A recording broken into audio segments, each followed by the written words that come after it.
put a smile on your face when you're moving from place to place. Good morning, good morning, morning, good morning, morning. Hi guys, good morning, and of course, welcome to the sporting segment on this beautiful Friday, October 4th. Yes, we're talking sports this morning, and of course, as per usual, we do have one or two guests coming in to talk different things that happen in the local space where sport is concerned. And of course, while we are waiting for our guests to join the set, I know that we also have in the space the Tobago International Cycling Classic. I mean, just last week, I had a conversation with Mr. Jeff Charles, who is the event coordinator of this event that has been happening for way over 30 years. I mean, just yesterday I saw a number of persons, I mean, quarreling and making noise about, the traffic and the event being held here in Tobago. I saw someone asking, why are we having the Tobago Cycling Classic in Tobago at this time? I mean, this has been happening for well over 30 years. I mean, we produce the likes of Emil Abraham and so many others who have gone on to represent Trinidad and Tobago in the cycling space. So I'm not too sure, I mean, what's the complaint with the cycling? The traffic is probably just over an hour. Talk to people in Trinidad who does go through traffic every single day, morning, noon, and night. And as someone who, advocating for sport and for international events here in Tobago, I can't see us trying to damage or tarnish the reputation of the Tobago International Cycling Classic. What I will ask of motorists and, of course, probably the organizers, probably a little bit more advertising or marketing or announcing that they're going to have it at a particular time so that motorists can actually plan for their route when going to work or going to the airport, wherever they are going. But I can tell you today, they are going to be in the community of Plymouth. Yes, normally an exciting time in Plymouth. That's going to be later on, I think, from one, if I'm not mistaken.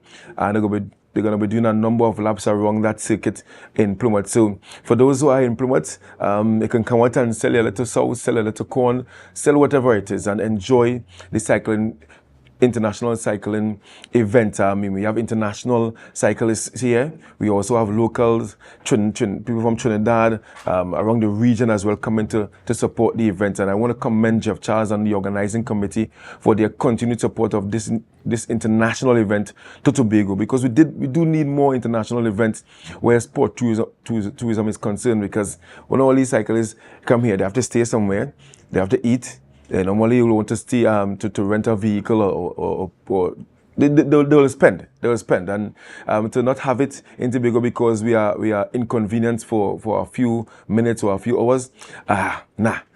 So they're in Plymouth today, they're going to be in Market Square tomorrow, and then they're going to end off with the tour of Tobago. So you have heard it here. Ensure that tomorrow in Market Square, stay out of town. Or you can probably get a bike and go and join the fun and support the cyclists. So yes, don't quarrel. Join the fun and enjoy it. I mean, they are spreading and marketing Tobago by being here. I like it, and I'm definitely going to be down at Plymouth this afternoon because I like to see that circuit in play. But I've been joined by not a cyclist, but someone who like to bounce balls, and someone who have been advocating for basketball here in Tobago. And I'm sure every time you pass at Shore Park, whether it's by choice or trying to avoid traffic on the highway, you will see this guy on the Shore Park hardcourt with some youngsters. Good morning to you, Mr. Celestine. Hey, good morning. Good morning. Fantastic. Kerry, you weren't inconvenienced at all with the traffic with the cycle? No. You actually saw any of the races? No, I haven't seen any of the races as yet. Yeah. But I love the idea. I love the mind fact that we have people coming in to Tobago, because this is the way we can market Tobago. Mm-hmm. Yeah, and that's my thing.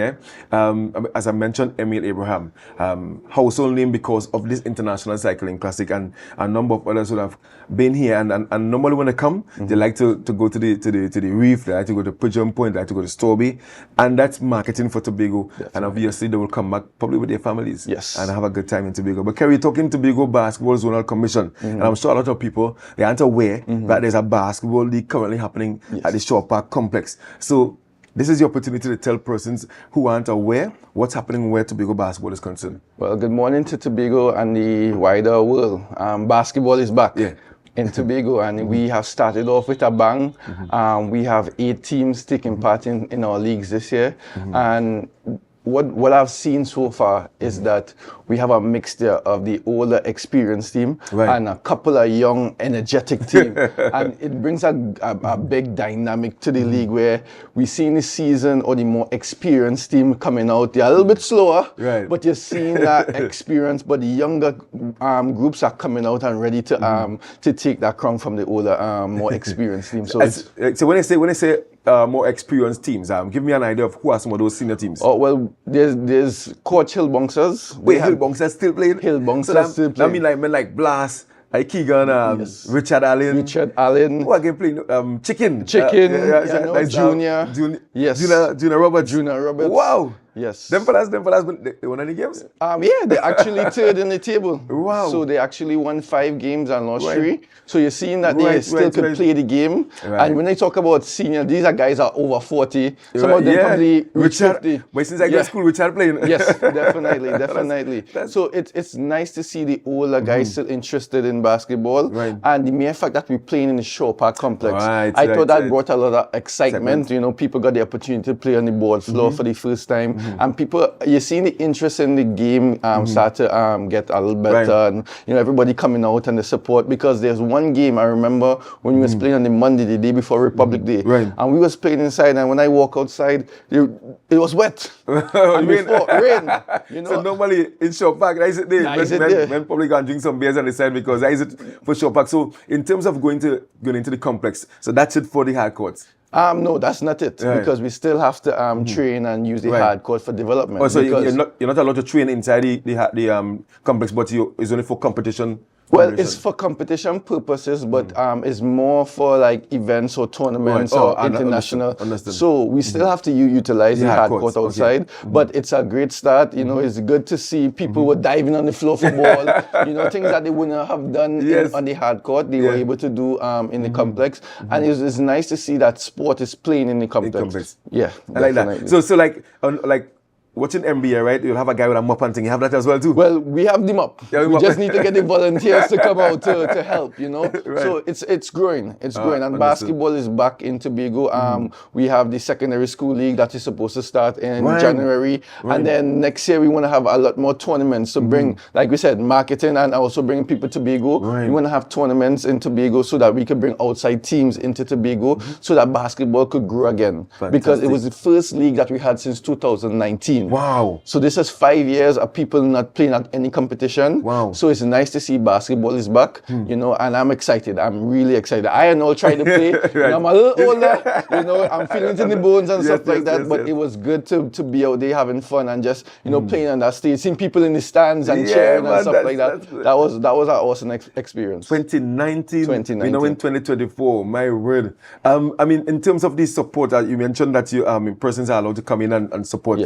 I know when you're watching sport, I mean, I want to eat a little nuts, and I know that the complex, there's a policy there in terms of eating and drinking. Are you allowed to eat and drink, or not on the floor side? No, you're not allowed to eat and drink in the complex, and it's not the first facility that has that policy. So it's just about us adjusting, you know, because some of the players and stuff like that, or some of the supporters, you know, will want to sit down and eat and stuff like that. And you don't want to miss it. You don't want to miss the action. Don't want to miss the action. But it's just nice to just be out there, the environment, you know, just to see people sit down in a comfortable area and AC down, and you know, you just relax and you're just taking game, because we had 4 games scheduled a day, and the price to come in was only $10, so you pay $10 to watch 4 games. Still about deal as well. Definitely. And I think it lends for predictability in terms of planning by the Tobago Basketball Zonal Commission, because before, especially now when you rainy season, when you schedule games, sometimes rain, and then obviously scheduling games, men might rent a maxi, you cook your food, you get your drinks, and then you have to just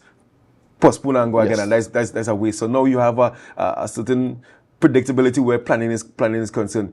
You mentioned some of the senior teams. Tell me about the younger teams involved and how are they doing? Okay, so we have Isa's team, which is basically Bishop's under 20 team. And they took part, and they took the first place team right down to the wire. They only lost by 3 points, and that is an under 20 team. So give us some of the names of the Isa's players. We have Chris Roberts. Well, I mean, Kiss is a household name. Chris is a household name. And we have this year Solomon Solomon, okay. right? Solomon played with Compre. No, Bishops.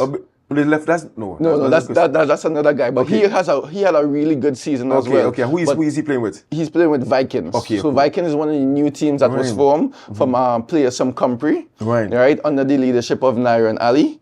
Right. And he was able to put together that school team, and they took part in the tournament. And for them, it's all about growing and experience and stuff like that. Because the more basketball they play, is it better that they're gonna play next year for the school league? You're playing with bigger boys, bigger fellas as well too. Definitely. So it was awesome just to see basketball back in Tobago, because I'm a basketball junkie, and it has been years since we were able to play any games and stuff like that. And now that it's back, I think that the game is going to grow, and we're going to get more players coming out, because even at the back end of the tournament, you see players wanting to come and play, wanting to sign up with teams and stuff like that. So hopefully next year we should get more teams being a part of the league. So tell me about the leading teams right now and the format of the competition. All right, so we just completed the first round robin of the competition. That was 8 teams, so each teams played each other. So like 7 games. 7 games. Right? So after the 7 games, each teams played. We had Bike Boys, which is another household in Tobago. Bike Boys is 5-time champions or 6. 6.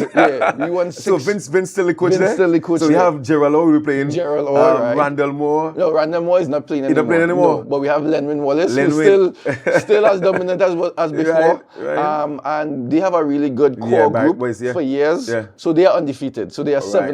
I can imagine that in a way. Oh my goodness. So they are on top of the table. They are on top after of the seven table. After 7 games. After 7 games. 7-0. And then we're going to have another round of 7 again. No, we're going to have another round. So the first round was just because after 5 years, we did not know the standard of play, who would have been the bigger team, the strong teams, and the weaker team. So we did that overall robin just to sift out the... There's no first division or second division. No. Everybody playing.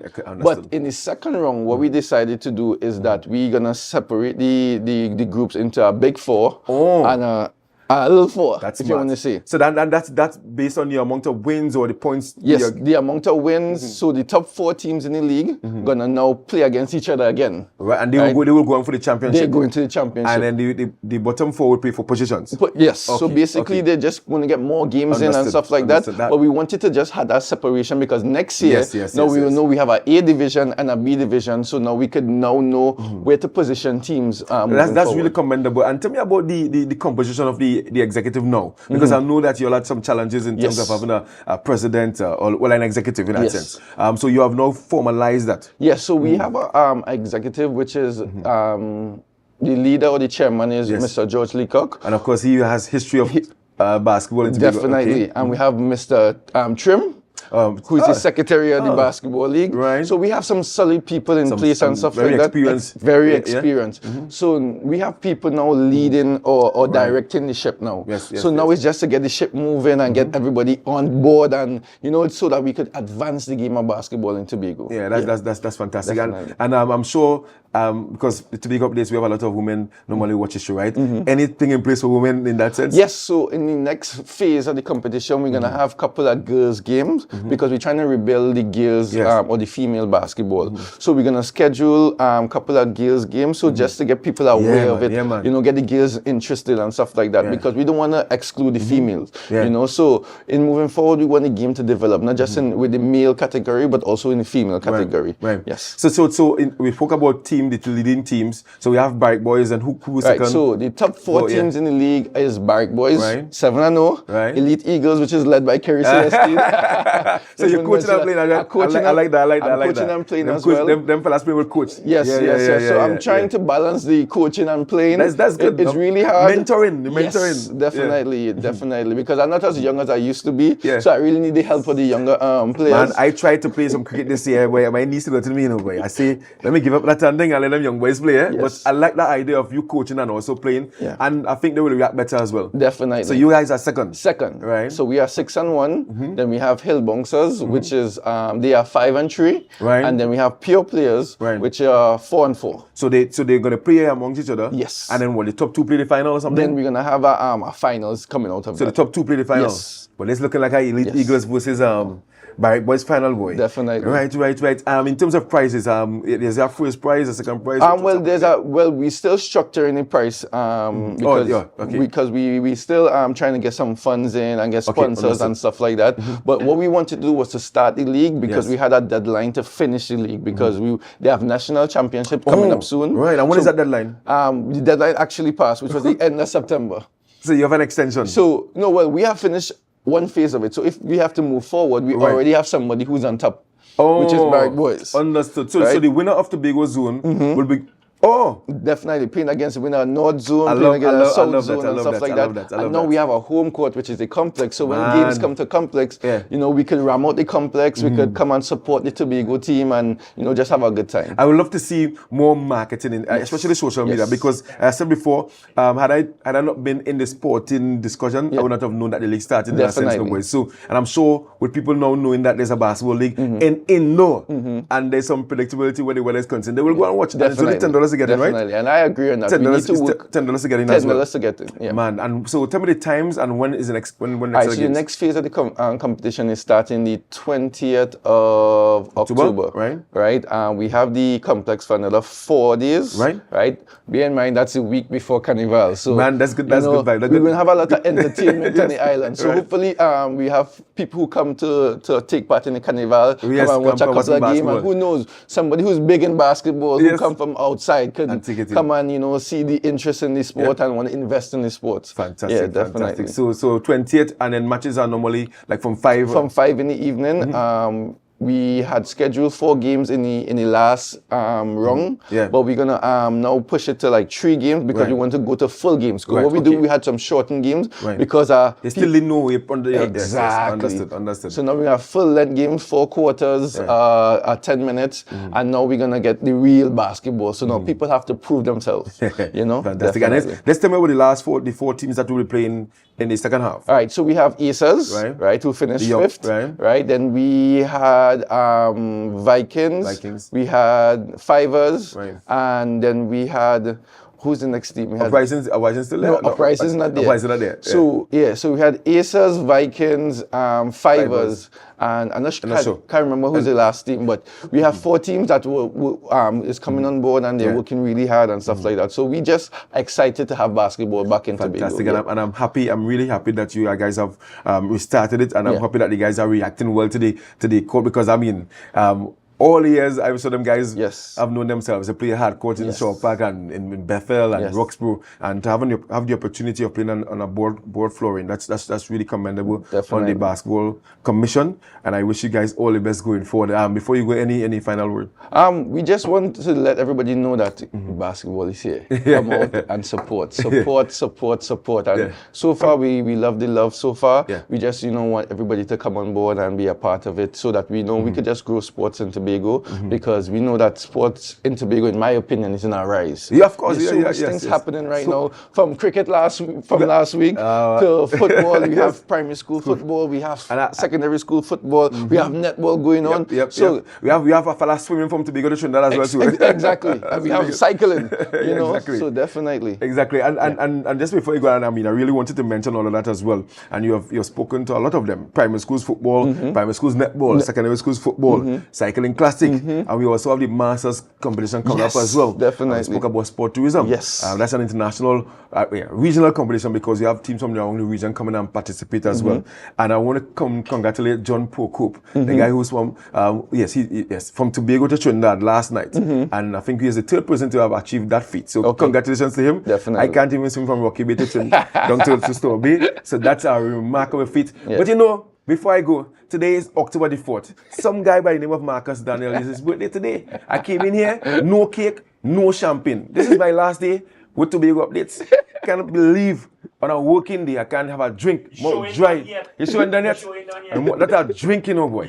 But guys, the best day of the year is here, October the 4th. Yes. Thank you guys so much for being here this morning. I want to continue to encourage you guys to go out there and support sport. The International Cycling Classic, it's at Plymouth today. Go down there and support the thing, man. Yeah? And we have primary school football today. We have game in Singland Hill, Monk St. George, in Roxborough as well. Secondary school football. And then secondary schools football. I heard of something that happened in a match with Speyside versus Singland Hill, when the match was not played. But I'm going to speak about next week, sometime next week. But I'm going to turn you guys over to Natalie. Good morning, Tobago. And I want to encourage you guys to continue to share the live, share the live, share the live.